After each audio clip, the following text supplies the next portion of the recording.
Assalamualaikum warahmatullahi wabarakatuh. Masih bersama channel kami belajar ilmu menuju indah dalam satu rasa dan selalu bersyukur dan tanpa terukur. Oke sahabat-sahabat semua, khususnya siswa-siswi SMA PGRI Jepara kelas 10 IPA IPS untuk melanjutkan PJJ pada hari ini itu tentang materi husnudon atau berbaik sangka.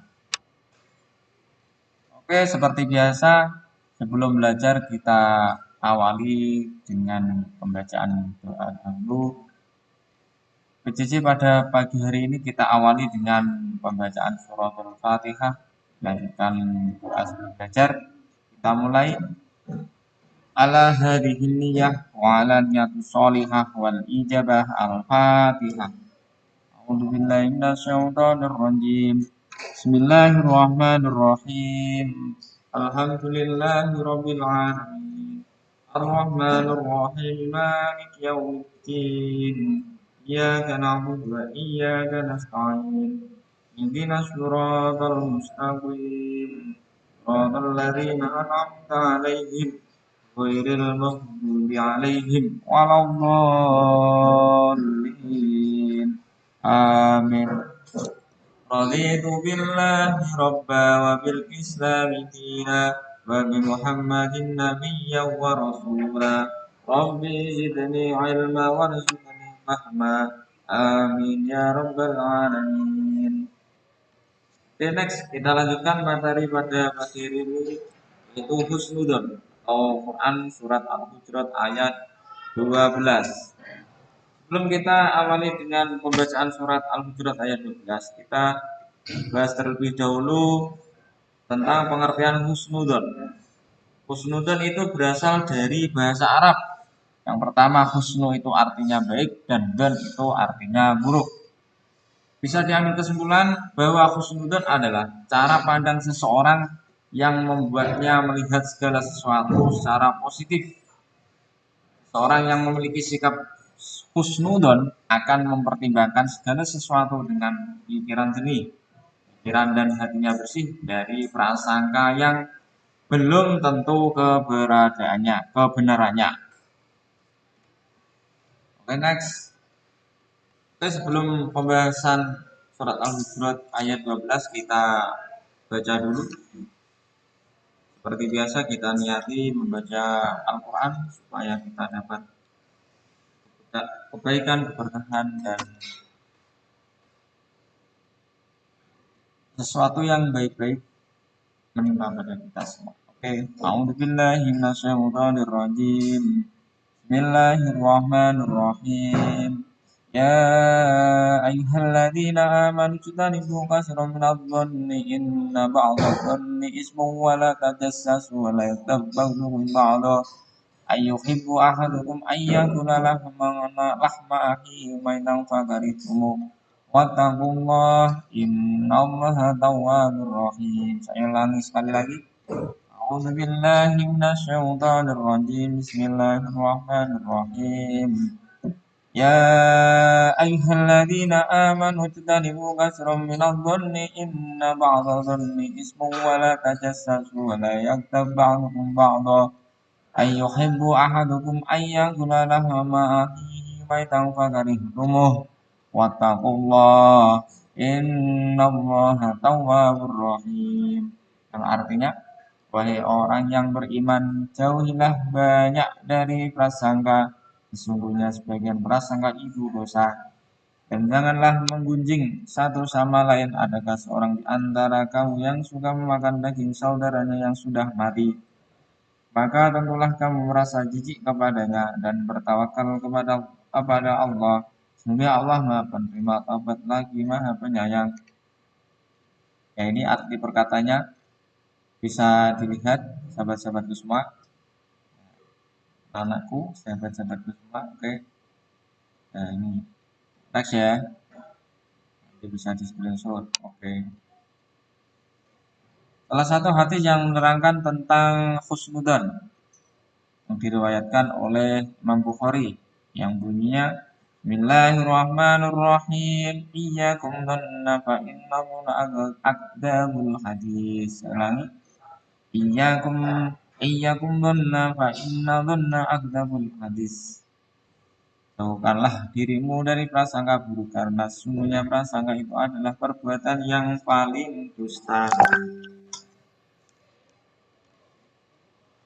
Next.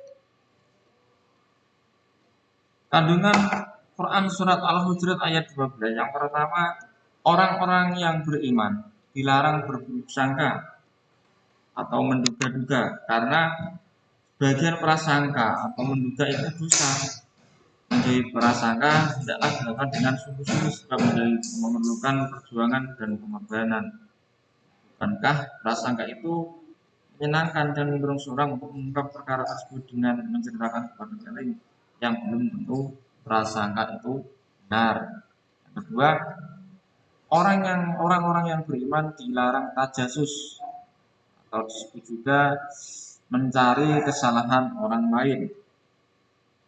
Tajasus ini. Larangan ini telah disampaikan setelah larangan prasangka buruk karena tajasus merupakan kelanjutan dari dzon. Upaya melakukan tajasus dapat menimbulkan kerenggangan hubungan. Perlu ditegaskan bahwa tajasus merupakan kelanjutan dari dzon. Maka tajasus itu dibagi menjadi dua.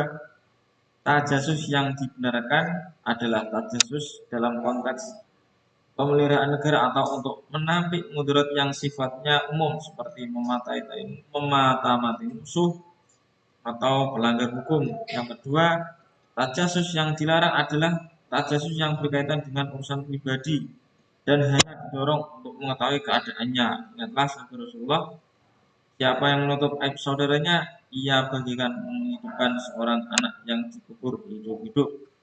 Hadis riwayat Abu Daud dan An-Nasai. Yang ketiga, orang yang beriman dilarang ghibah. Apa tahu kalian ghibah itu? Ghibah itu menyebut orang lain yang tidak hadir di hadapan penyebutnya dengan sesuatu yang tidak disenangi oleh yang bersangkutan. Sedangkan perkara yang disebutkan betul terjadi. Dengan menyebutkan sesuatu yang tidak dilakukan oleh orang yang bersangkutan dinamakan buhtan atau kebohongan yang besar. Disebut juga fitnah yang keji. Ghibah dapat merusak hubungan personal, bahkan dapat merusak tatanan masyarakat yang baik menjadi saling benci, bermusuhan, dan tidak ada ketenangan dan keteraman hidup. Buruknya ghibah ini dilikuskan oleh Al-Quran seperti memakan daging saudaranya yang telah mati. Buruknya ghibah diungkap dalam bentuk pertanyaan untuk menunjukkan bahwa semua manusia mengetahui bahayanya dan manusia pasti tidak menyukai jikalau dighibah orang lain. Yang ke apa nih?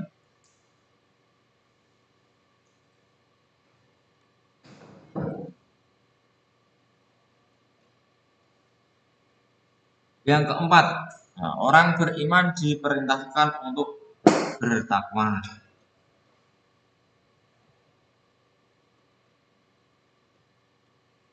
Laksanakan perintah Allah untuk meninggalkan perbuatan suudzon, berburuk sangka, tajasus, dan ghibah.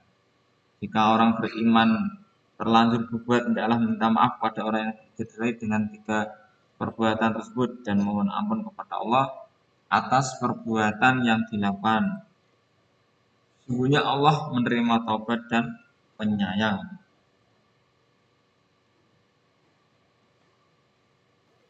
Nah ini yang kelima, prasangka ada dua, yaitu tidak dosa dan dosa. Maksudnya bagaimana prasangka yang dosa? Yang tidak dosa, dugaan yang bukan dosa, dugaan yang indikatornya jelas.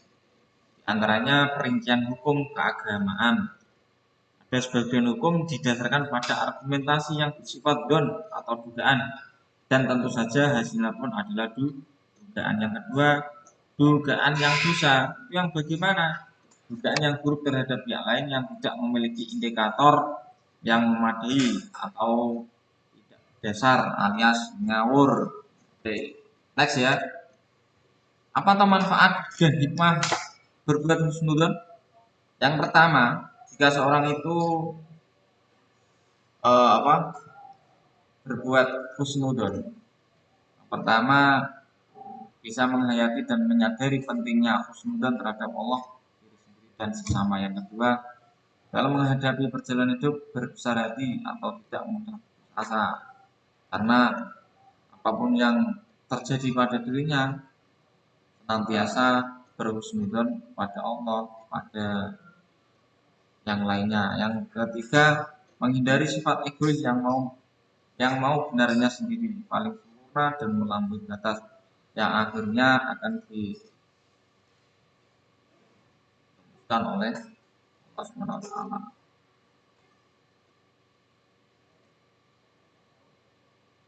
Maaf, ini yang dimaksud dijerumuskan ya, bukan dirumuskan. Membiasakan perilaku husnudzon. Yang pertama, menumbuhkan perasaan cinta dan syukur kepada Allah. Jadi, misal kita dicobaan oleh Allah, dan yang terpuruk, maka jika hati kita selalu sujud kepada Allah, maka timbullah perasaan cinta dan syukur kepada Allah. Yang kedua, menumbuhkan sikap sabar dan tawakal. Yang ketiga, menumbuhkan keinginan untuk berusaha memperoleh rahmat dan nikmat. Yang keempat, menjadi pribadi yang pemaaf, mengasihi, penolong dan cinta. Terasa telah selesai ya. Oke, demikian presentasi materi pada pagi hari ini untuk PJJ pada pagi hari ini. Semoga kita terhindar dari tajasus, ghibah dan lain sebagainya, dan kita senantiasa mempunyai sikap husnudzon kepada siapapun, kepada orang, kepada Allah, kepada makhluk Allah dan lain sebagainya. Demikian pembelajaran pada pagi hari ini. Jangan lupa sebelum kita doa tutup, ketik hadir bagi anak-anak pada jam pelajaran ini, dan bagi sahabat-sahabat pada umumnya jangan lupa like dan subscribe video channel kami Belajar Ilmu Menuju